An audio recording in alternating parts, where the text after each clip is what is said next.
Automate thin provisioning capacity with BlueXP Workload Factory.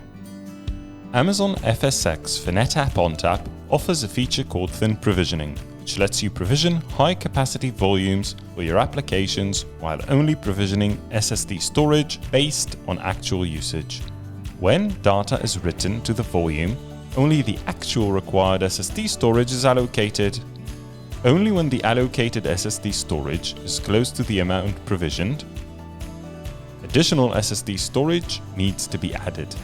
This allows you to start small while still satisfying application requirements. Pay only for the allocated storage and not the provisioned volume sizes.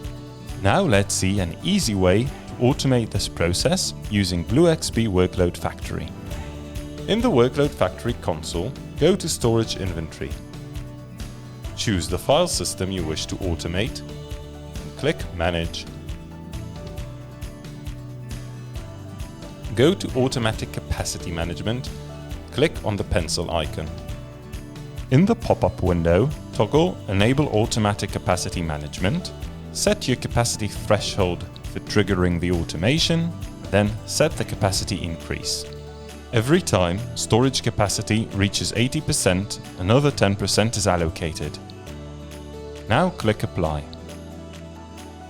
That's it, you're done.